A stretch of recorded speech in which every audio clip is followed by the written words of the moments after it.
সরকারি চাকরি করে লক্ষ লক্ষ টাকা দুই হাতে কামায়, এমনি গাছেরটাও খায় তলারটাও কুড়ায়। শুকরের গোশত বা চর্বি মিশানো কোনো খাবার উনি খাবে না, কারণ এটা হারাম। আর ঘুষ যে খায় এটা খুব হালাল। তাহলে আমাদের মুসলমানদের সবচেয়ে বড় সমস্যা হচ্ছে আমরা খাওয়ার ক্ষেত্রে হালাল খুঁজি, কিন্তু ইনকামের ক্ষেত্রে ওই জিনিসটা খুঁজি না। এরকম আছে না নাই?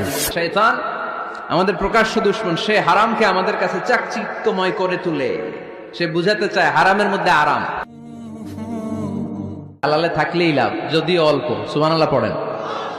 এজন্য রাব্বুল আলামিন বলেন, ইয়া আইয়ুহান নাসু কুলু মিম্মা ফিল আরদি হালালান তাইয়্যিবা ওয়া লা তাত্তাবিউ খুতুওয়াতিশ শাইতান ইন্নাহু লাকুম আদুউম মুবিন। ও হে মানুষেরা, শোনো শোনো, এই জমিনের ভেতরে যেটাকে আমি হালাল করেছি, যেটাকে আমি পবিত্র করেছি, ওইটা খাও, ওইটা গ্রহণ করো।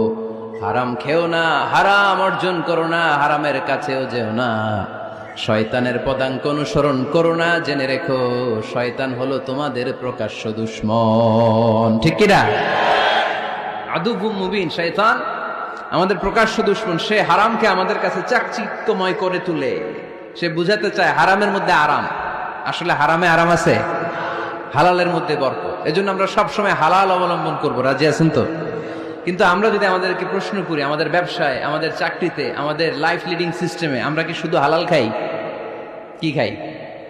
হালালও খাই, সুযোগ পাইলে একটু যদি পাই অমনি ধরে ঘাপুস ঘুপুস।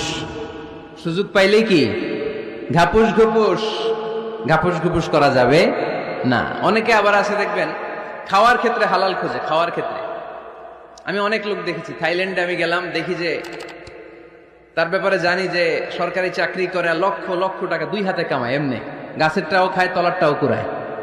আছে না নাই? তো ইচ্ছে মতো ডানে বাই ইনকাম করে, হালাল হারাম দুইটাই খায়। কিন্তু থাইল্যান্ডে যে হালাল খাবার খুঁজতেছে। কি খুঁজতেছে? ওখানে যে জিজ্ঞেস করে যে এই দোকানে কি পর্ক আছে? পর্ক থাকলে খাবো না। পর্ক মানে হচ্ছে শুকরের চর্বি। শুকরের গোশত বা চর্বি মিশানো কোনো খাবার উনি খাবে না, কারণ এটা হারাম। আর ঘুষ যে খায় এটা খুব হালাল। এরকম ডাকাইত আছে না নাই? তাহলে আমাদের মুসলমানদের সবচেয়ে বড় সমস্যা হচ্ছে আমরা খাওয়ার ক্ষেত্রে হালাল খুঁজি, কিন্তু ইনকামের ক্ষেত্রে ওই জিনিসটা খুঁজি না। এরকম আছে না নাই? না। Your food should be halal, your drinks should be halal, your income should be halal, your dress up, your fashion should be halal, and your entertainment should be halal. আপনার পোশাক হতে হবে হালাল, আপনার খাদ্য হতে হবে হালাল, আপনার উপার্জন হতে হবে হালাল, আপনি যে বিনোদন করছেন এই বিনোদনটাও হতে হবে হালাল। চিল্লায় বলেন ঠিক কিনা?